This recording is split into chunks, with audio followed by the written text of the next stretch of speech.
Hi and welcome to this video. This is a look at the Bitcoin white paper.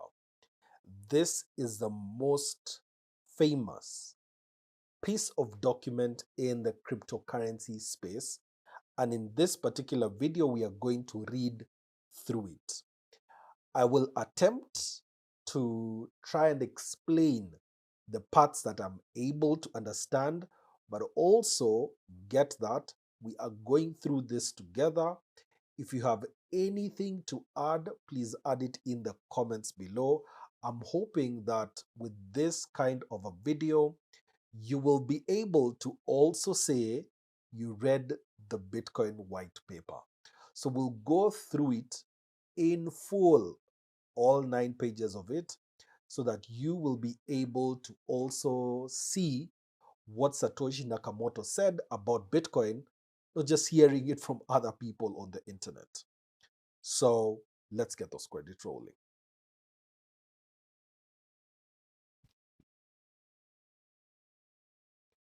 This is the Bitcoin white paper, and we'll actually go through it step by step so that you'll be able to understand exactly what Satoshi Nakamoto said. And we'll go through the forward and then get into the main document. The main heading for this particular document is Bitcoin, a peer-to-peer electronic cash system. This is really important for you to be able to get because this is where it all starts. Abstract.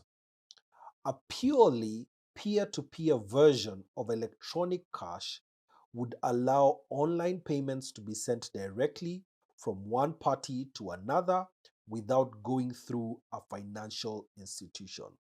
Please look at what the focus of Satoshi is. Number one, he acknowledges that there is a problem in financial institutions, and so that's the reason why Bitcoin is being created. But more importantly, he says digital signatures provide part of the solution, but the main benefits are lost if a trusted third party is still required to prevent double spending. In the main document, we'll go through all these things. We propose a solution. So just note there, Satoshi is most likely a group of people. We propose a solution to the double spending problem using a peer-to-peer network. The network timestamps transactions by hashing them into an ongoing chain of the hash-based proof of work, forming a record that cannot be changed without redoing the proof of work. The longest chain not only serves as proof of the sequence of events witnessed, but proof that it came from the largest pool of CPU power. As long as a majority of CPU power is controlled by nodes that are not cooperating to attack the network, they will generate the longest chain and outpace attackers. The network itself requires minimal structure. Messages are broadcast on a best effort basis, and nodes can leave and rejoin the network at will, accepting the longest proof of work chain as proof of what happened while they were gone. That is a summary of what we are going to go through in the next 9 pages. So we go through an introduction. Commerce on the internet has come to rely almost exclusively on financial institutions serving as trusted third parties to process electronic payments. While the system works well for most transactions, it still suffers from the inherent weaknesses of the trust-based model.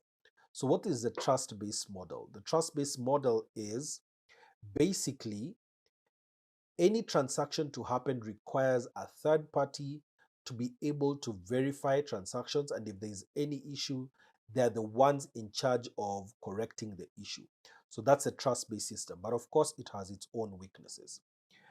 Completely non-reversible transactions are not really possible since financial institutions cannot avoid mediating disputes. This is the biggest problem, by the way. This is where banking costs start. The cost of mediation increases transaction costs, limiting the minimum practical transaction size and cutting off the possibility for small casual transactions. And there's a broader cost in the loss of ability to make non reversible payments for non reversible services. So here is already stating where the problems are. With the possibility of reversal, the need for trust spreads. Merchants must be wary of their customers, hassling them for more information that they would otherwise need. A certain percentage of fraud is accepted as unavoidable. So he's also trying to get rid of fraud in transactions. And as he has noted earlier, there are non reversible services. So if you can completely not reverse payments, then that's where the issues start.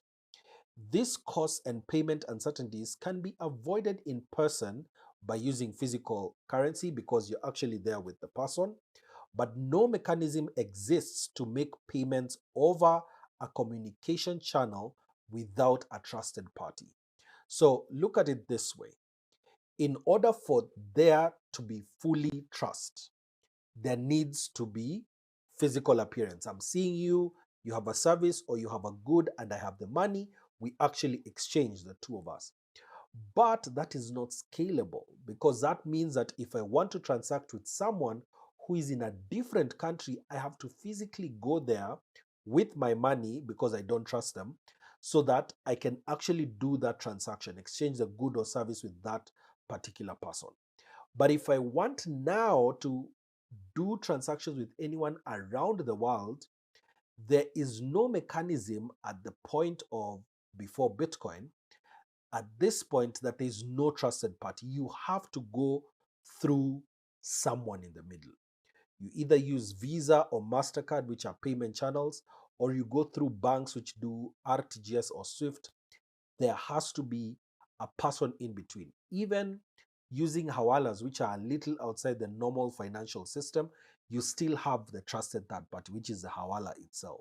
You're trusting them that on the other end, they'll be able to remit that money to whoever you want to do a transaction with. But what if you want to get rid of all these intermediaries? Because that's where the cost is. Wherever you go to the bank, you always need to make a payment for that transaction to be done. That transaction to be done is paying because that's a trusted third party. That's the person we are actually making the payment to. What is needed is an electronic payment system that is based on cryptographic proof instead of trust, allowing any two willing parties to transact directly with each other without the need for a trusted third party. In this case, we're talking about banks and awalas and all those kind of third parties. Transactions that are computationally impractical to reverse would protect sellers from fraud, and routine escrow mechanisms could easily be implemented to protect buyers. So, this is usually the problem that is there between any buyer and seller. If you have been on the internet for a little while and you're trying to do transactions online, there's usually this problem of if you're exchanging, especially goods of online, who should send money first? Is it the buyer to send to the seller first and then hope that the items being received are good items? Or is it the seller to send the item first and when the buyer received to now send the money? So there are these two problems that are there, and that's what cryptographic proof aims to alleviate, because without trust among these two people, then transactions cannot happen, trade cannot happen, and the whole economy comes to a standstill. And so, in this paper, we propose a solution to the double spending problem using a peer to peer distributed timestamp server to generate computational proof of the chronological order of transactions. The system is secure as long as honest nodes collectively control more CPU power than any cooperating group of attacker nodes. So, this is what that means. there is a problem, and I know we'll go through it.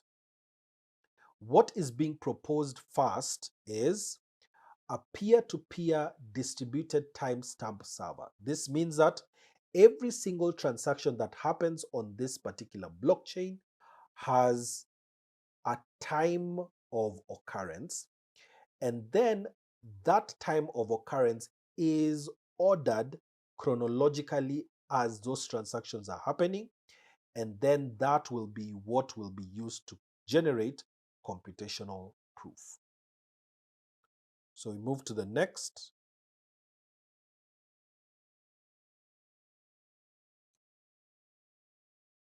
And now we go to transactions. We define an electronic coin as a chain of digital signatures. Each owner transfers the coin to the next by digitally signing a hash of the previous transaction and the public key of the next owner and adding this to the end of the coin. A payee can verify the signatures to verify the chain of ownership. So in this first transaction, the owners on a number one public key goes to sign the hash on the hash. Sorry. So transaction number one, on the hash, you have the owner zero's signature. And this owner one public key verifies the owner one signature on the next transaction, where the owner number two public key and the previous hash are digitally signed and attached to the next one. And you can be able to see that owner's two private key signs on the next transaction, and the verification of the next transaction is done by the owner two public key. The problem, of course, is a payee cannot verify that one of the owners did not double spend the coin. A common solution is to introduce a trusted central authority or mint that checks every transaction for double spending. After each transaction, the coin must be returned to the mint to issue a new coin, and only coins issued directly from the mint are trusted to be double spent. The problem with this solution is that the fate of the entire money system depends on the company running the mint, with every transaction having to go through them just like a bank. So let's look at the problem of double spend. What does double spend mean? Double spend is a phenomenon that is found online because whenever you are transmitting data from one computer, in this case, to another, the original usually stays on the originating computer. Whatever shows onto the next one is usually a copy. So now, if I'm sending Bitcoin in this particular case, and of course the paper will solve that problem. If I send Bitcoin before before Bitcoin the way it is, okay? If I send Bitcoin to you in this case, then the original one remains with me. And you have received a copy of my Bitcoin. You have not received the original one, but the value is still the same. The value has been transmitted. But if I am nefarious, what I will do is I'll attempt to use this same Bitcoin and pay someone else. Like telling someone, take this check and go and bank it. I know I have 10,000 in the bank, but go and bank it. And then I still write the same check again, check number 10, and I give another copy to someone else. So what will happen when someone attempts to cash that check? The person who gets to the bank first is the one who will be seen as legitimate, which is what this actually solves. But as a person, you guys have no idea that I've issued two checks out. That is what is called double spend. And that's what Bitcoin actually solved. Okay? So now we need a way for the payer to know that the previous owners did not sign any earlier transactions, that they did not give two fake checks. For our purposes, the earliest transaction is the one that counts. So we do not care about later attempts to double spend. The only way to confirm the absence of a transaction is to be aware of all transactions. So let me take you through that very well. So the very first transaction has happened, like you see at the top here. This owner number 3, with his private key, he needs to know that all these transactions at the back. He needs to know what has happened before I got this Bitcoin. So what does that necessitate? It necessitates that they need to know all the transactions that have happened all the way to the very first transaction that happened on this particular money that they hold. Take it this way. If you hold a 50 shilling coin, what that means in this case is you know who gave the person who gave you that 50 shilling coin until you get to the very start from the bank. So the bank gave it to person 1 gave it to 2, you're probably number 950. So all you need now is a record of all these people who've held this coin before. And so in the mint-based model, the mint was aware of all the transactions and decided which arrived first. To accomplish this without a trusted party, transactions must be publicly announced. Think of it this way. If you're in a room and then you receive money, you say, Momo has sent me money. And then everyone knows that you have received. So on this particular solution, what happens is every transaction is publicly known. That's the reason why you'll have the blockchain explorer. That's why you'll be able to see wallet addresses and see their transactions, because everything on the blockchain is transparent to everyone who looks at the blockchain. And we need a system for participants to agree on a single history of the order in which they were received. The payee needs proof that at the time of each transaction, the majority of nodes agreed it was the first received. So, because of the decentralized nature of what is being proposed and getting rid of a trusted third party, everyone must be on the same page. Everyone must come in and say, this is exactly how the order of transactions have gone. So that is on transactions. And now number 3, timestamp server. The solution we propose begins with a timestamp server. A timestamp server works by taking a hash of a block of items to be timestamped and widely publishing the hash, such as in the newspaper or Usenet posts. Okay?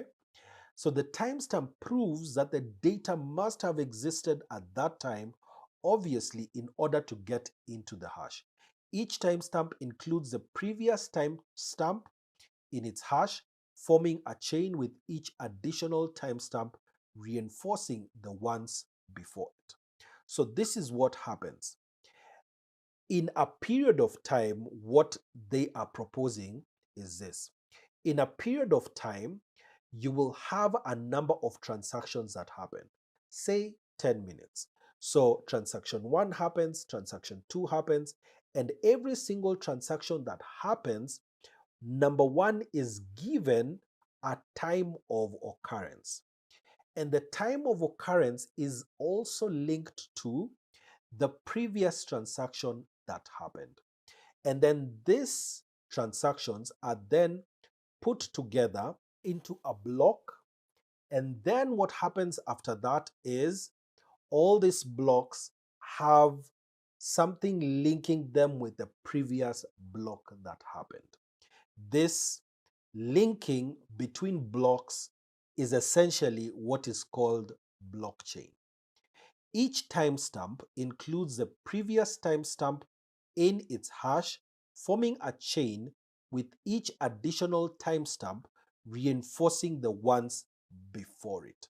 So what that means is When block 1 is formed, the initial block, which is also known as the genesis block, is formed, it has no transactions before it. But when block 2 is formed, it has a connection to the first block, showing that I am the second block and this is a block that came before me. And everyone on this public square is aware that block 2 is connected to block 1. And when block 3 is formed, it is also connected to block 2 by having a chain, a timestamp that includes the previous timestamp. Next here has to do with proof of work. To implement a distributed timestamp server on a peer-to-peer basis, we will need a proof of work system similar to Adam Back's Hashcash, rather than newspaper or Usenet posts. The proof of work involves scanning for a value that when hashed, such as with SHA-256, the hash begins with a number of 0 bits. The average work required is exponential in the number of 0 bits required and can be verified by executing a single hash. For our timestamp network, we implement the proof of work by incrementing a nonce in the block until a value is found that gives the block's hash the required 0 bits. Once the CPU effort has been expended to make it satisfy the proof of work, the block cannot be changed without redoing the work. As later blocks are chained after it, the work to change the block would include redoing all the blocks after it. And there's a small illustration around that. So the proof of work also solves the problem of determining representation in majority decision making. If the majority were based on one IP address, one vote, it could be subverted by anyone able to allocate many IPs. Proof of work is essentially one CPU, one vote. The majority decision is represented by the longest chain, which has the greatest proof of work effort invested in it. If a majority of CPU power is controlled by honest nodes, the honest chain will grow the fastest and outpace any competing chains. To modify a passed block, an attacker would have to redo the proof of work of the block and all blocks after it, and then catch up with and surpass the work of the honest nodes. We'll show later that the probability of a slower attacker catching up diminishes exponentially as subsequent blocks are added. To compensate for increasing hardware speed and varying interest in running nodes over time, the proof of work difficulty is determined by a moving average targeting an average number of blocks per hour. If they're generated too fast, the difficulty increases. So this is the genius behind proof of work. Proof of work shows that you have been able to do a particular computational problem. But then there is a possibility of people trying to game the system by changing the blockchain.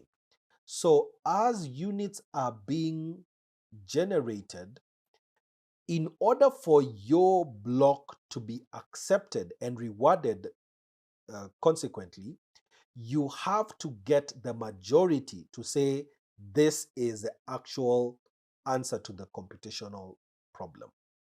But then there are people who may want to subvert by putting a lot of effort in subverting the blockchain. What will happen is, in order for you to change a particular block, remember, because we said there is a hash connecting every transaction to its previous one. If I change block number 10 and we're on block number 15, then I have that changes the hash related to block number 10. And then that also means that block number 11 has to be changed because the hash has changed.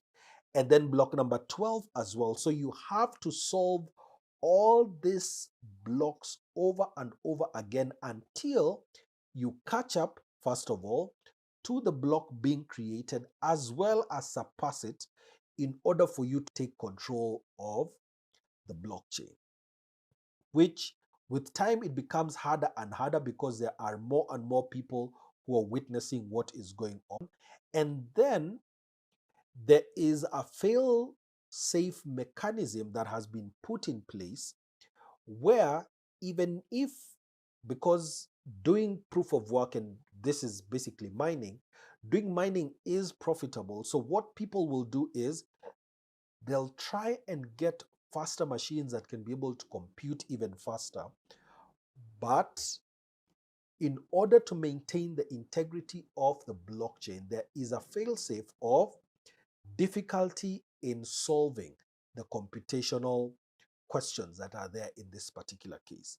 So if you find that it is now possible to solve blocks faster than 10 minutes, what happens is the blocks become harder to solve, compensating that even if you threw all the power of the world on a particular block, the block would still take 10 minutes because the difficulty would keep on increasing exponentially.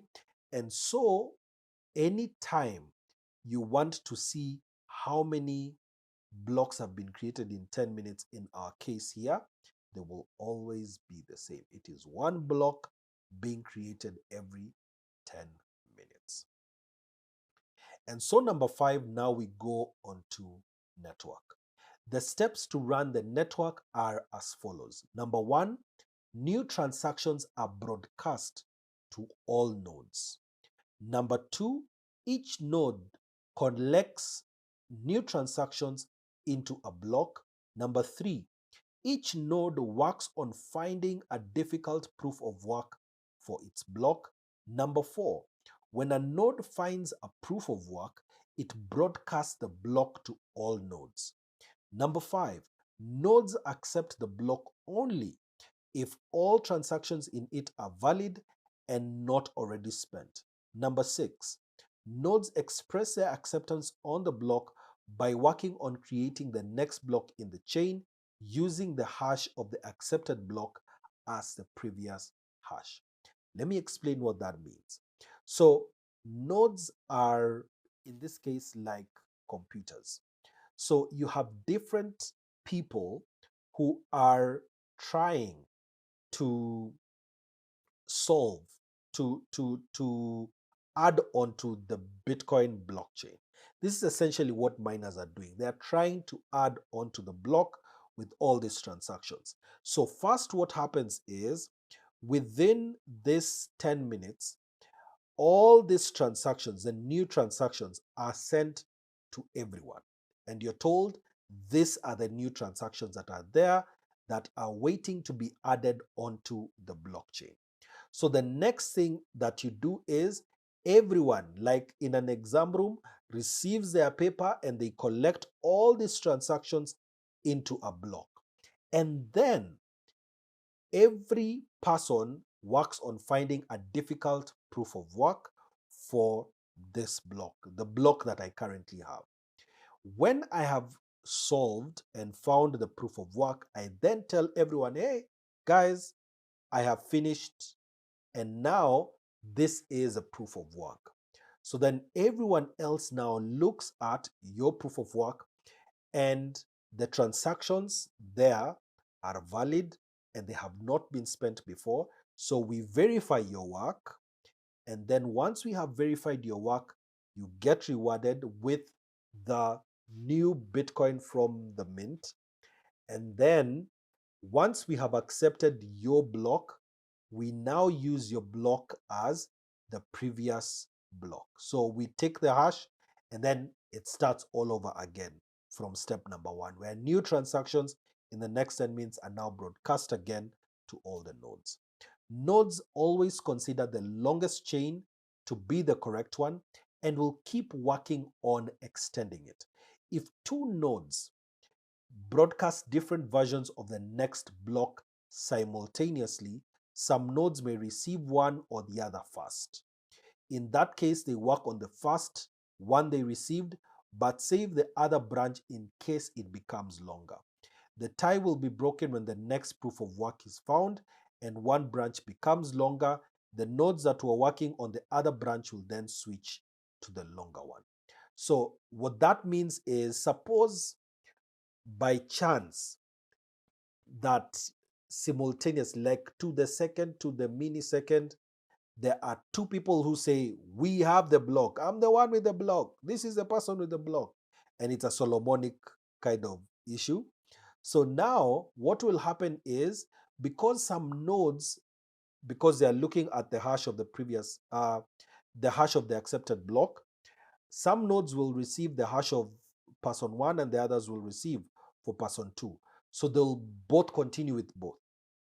But now that issue will be solved in the next 10 minutes because that will not happen again. Like the possibility of simultaneous block rewards or simultaneous block solve at the same time is very difficult. And so that means that in the next 10 minutes, that will be sorted out. So the next is, new transaction broadcasts do not necessarily need to reach all the nodes. As long as they reach many nodes, they will get into a block before long.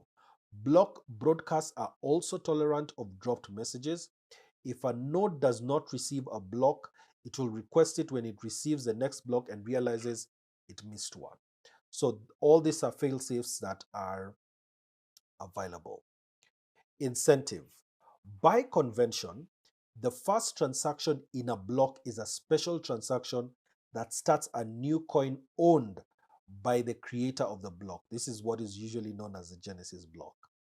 This adds an incentive for nodes to support the network and provides a way to initially distribute coins into circulation, since there is no central authority to issue them. Remember, we are trying to get rid of CBK and all the central banks and the banks themselves. So now we need a way to distribute coins into circulation. The steady addition of a constant amount of new coins is analogous to gold miners expending resources to add gold into circulation. In our case, it is CPU time and electricity that is being expended. Sometimes it's very easy, by the way, to take for granted some of these things, but I hope that by us going through this white paper, you'll be able to see the reason why some things are said the way they are. So, first of all, the incentive can also be funded with transaction fees. If the output value of a transaction is less than its input value, the difference is a transaction fee that is added to the incentive value of the block containing the transaction. Once a predetermined number of coins have entered circulation, the incentive can transition entirely to transaction fees and can be completely inflation free. The incentive may help encourage nodes to stay honest. If a greedy attacker is able to assemble more CPU power than all the honest nodes, he would have to choose between using it to defraud people by stealing back his payments or using it to generate new coins. He ought to find it more profitable to play by the rules, such rules that favor him with more new coins than everyone else combined, than to undermine the system and the validity of his own wealth. This is really important and really good.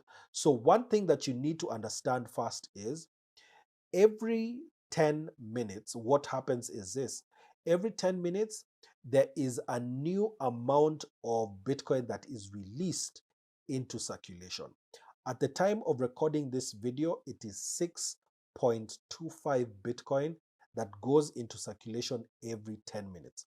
From 2024, when the next halving happens, it will be 3.125 Bitcoin that will be going into circulation. And at every halving, the amount of Bitcoin being released into circulation will always keep on being divided by 2. But then there is also an incentive through transaction fees. So this may be happening right now, or it will also be what will be used when the last Bitcoin has gone into circulation in the year 2140. So the transaction fees for those transactions that are happening within the 10 minutes will be now used as the incentive, because by the time we are getting to the year 2140, those transaction fees will actually be really huge, because they are determined by the price of Bitcoin in 100 years, how much Bitcoin will be worth. So the next thing there has talked about just staying honest. And then now, number 7, reclaiming disk space. Once the latest transaction in a coin is buried under enough blocks, the spent transactions before it can be discarded to save disk space. To facilitate this without breaking the block's hash, old blocks can then be compacted by stubbing off branches of the tree.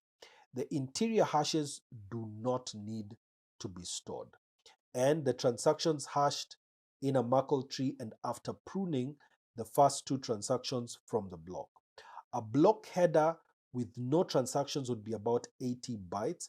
If we suppose blocks are generated every 10 minutes, 80 bytes times 6 times 24 times 365, so times 6 is an hour per day in a year, that will be 4.2 megabytes.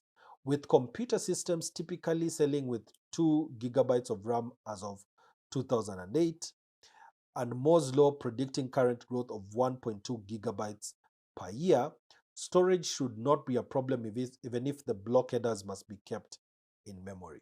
So this is not a problem that affects us now, but at that time it was actually a consideration.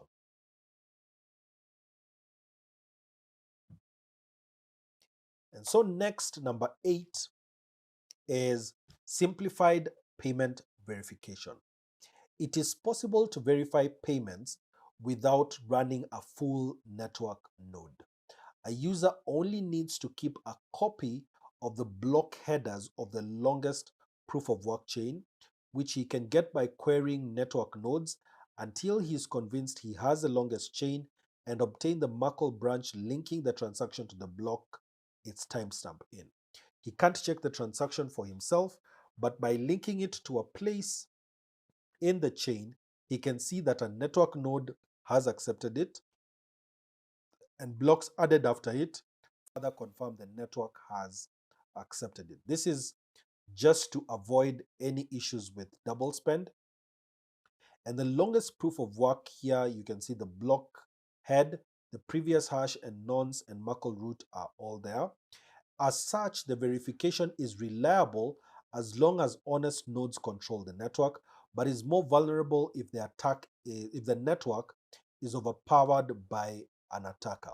While network nodes can verify transactions for themselves, the simplified method can be fooled by an attacker's fabricated transactions for as long as the attacker can continue to overpower the network. One strategy to protect against this would be to accept alerts from network nodes when they detect an invalid block, prompting the user's software to download the full block and alerted transactions to confirm the inconsistency. Businesses that receive frequent payment will probably still want to run their own nodes for more independent security and quicker verifications. Please note that some of these things and the problems here are real problems that he was foreseeing, or they were foreseeing at that particular point. And so we go to number 9, combining and splitting value. Although it would be possible to handle coins individually, it would be unwieldy to make a separate transaction for every cent in a transfer. To allow value to be split and combined, transactions contain multiple inputs and outputs. Normally, there will be either a single input from a larger previous transaction, or multiple inputs combining smaller amounts, and at most 2 outputs, one for the payment and one returning the change, if any, back to the sender. It should be noted that fan out, where a transaction depends on several transactions and those transactions depend on many more, is not a problem here. There is never the need to extract a complete standalone copy of a transaction's history. And now we go to number 10 on privacy. The traditional banking model achieves a level of privacy by limiting access to information to the parties involved and the trusted third party. The necessity to announce all transactions publicly precludes this method. But privacy can still be maintained by breaking the flow of information in another place, by keeping public keys anonymous. The public can see that someone is sending an amount to someone else, but without information linking the transaction to anyone. This is similar to the level information released by stock exchanges, where the time and size of individual trades, the tape, is made public, but without telling who the parties were.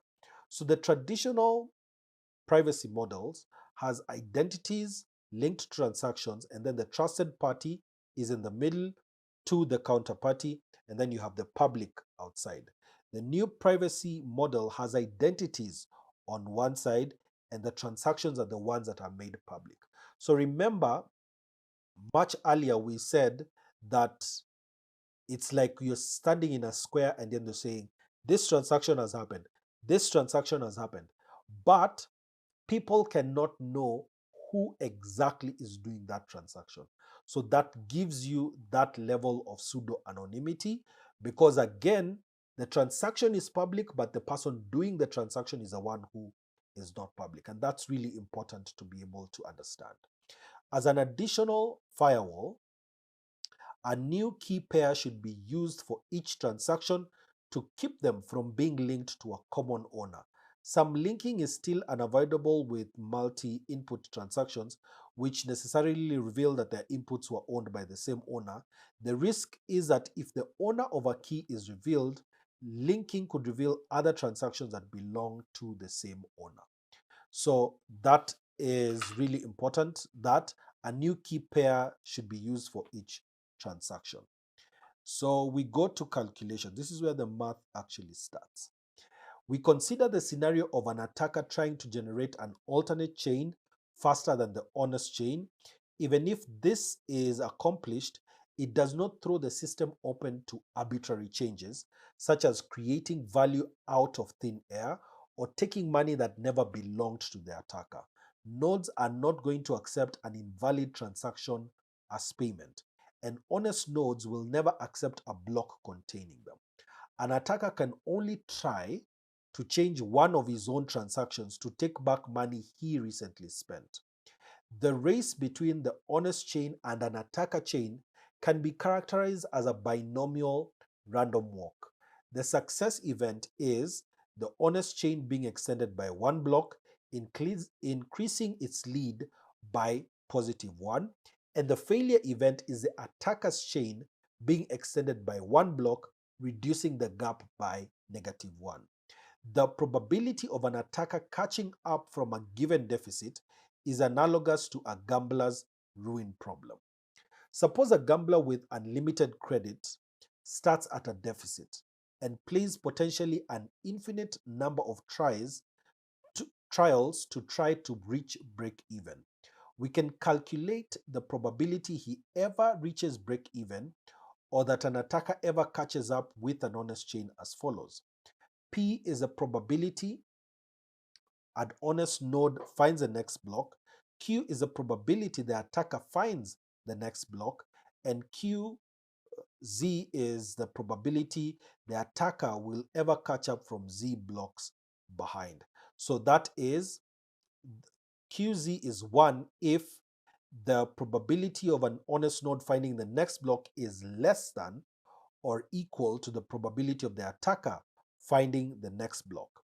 And then it is Q, which is probability of the next block, raised to P raised to Z if P is greater than Z.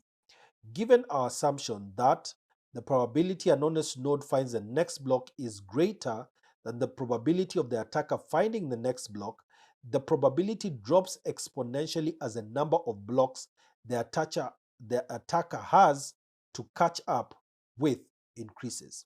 With the odds against him, if he doesn't make a lucky lunge forward early on, his chances become vanishingly small as he falls further behind. We now consider how long the recipient of a new transaction needs to wait before being sufficiently certain the sender cannot change the transaction. We assume the sender is an attacker who wants to make the recipient believe he paid him for a while, then switch it to pay back to himself after some time has passed. The receiver will be alerted when that happens, but the sender hopes it will be too late. The receiver generates a new key pair and gives the public key to the sender shortly before signing. This prevents the sender from preparing a chain of blocks ahead of time by working on it continuously until he's lucky enough to get far enough ahead, then executing the transaction at that moment. Once a transaction is sent, the dishonest sender starts working in secret on a parallel chain containing a alternate version of his transaction. The recipient waits until the transaction has been added to a block and Z blocks have been linked after it. He doesn't know the exact amount of progress the attacker has made, but assuming the honest blocks took the average expected time per block, the attacker's potential progress will be a Poisson distribution with expected value of that particular formula to get the probability the attacker could still catch up by now. We multiply the Poisson density for each amount of progress he could have made by the probability he could catch up from that point, rearranging to avoid summing the infinite tail of the distribution, and then there's a huge sum there. And so, running some results, we can see that the probability drop off exponentially with Z. So, look at it this way. If Q is 0.1, you'll be able to see that when Z goes to 1, it's 0.20. When Z goes to 2, it's 0.05, and it goes exponentially towards 0. So, number 12, conclusion. We have proposed a system for electronic transactions without relying on trust. We started with the usual framework of coins made from digital signatures, which provides strong control of ownership, but it is incomplete without a way to prevent double spending. To solve this, we proposed a peer-to-peer network using proof of work to record a public history of transactions that quickly becomes computationally impractical for an attacker to change if honest nodes control a majority of CPU power. The network is robust in its unstructured simplicity. Nodes work all at once with little coordination. They do not need to be identified since messages are not routed to any particular place and only need to be delivered on a best effort basis. Nodes can leave and rejoin the network at will, accepting the proof of work chain as proof of what happened while they were gone. They vote with their CPU power, expressing their acceptance of valid blocks by working on extending them and rejecting invalid blocks by refusing to work on them. Any needed rules and incentives can be enforced with this consensus mechanism. And that is the Bitcoin white paper. I hope that this has actually helped you to get to understand where Satoshi Nakamoto was coming from when creating the Bitcoin network and Bitcoin itself as a currency. This is my attempt at just giving you the basics of what happens and what happened with Bitcoin. There will be other videos where we'll explore other areas of Bitcoin, and you'll be able to now get familiar with everything else that comes with Bitcoin. Of course, there is so much that needs to be talked about when it comes to Bitcoin, and you can never talk about Bitcoin if you don't go through the Bitcoin white paper. So that's what I was attempting to do in this particular video, and I hope that that helped you. I'll see you in the next one.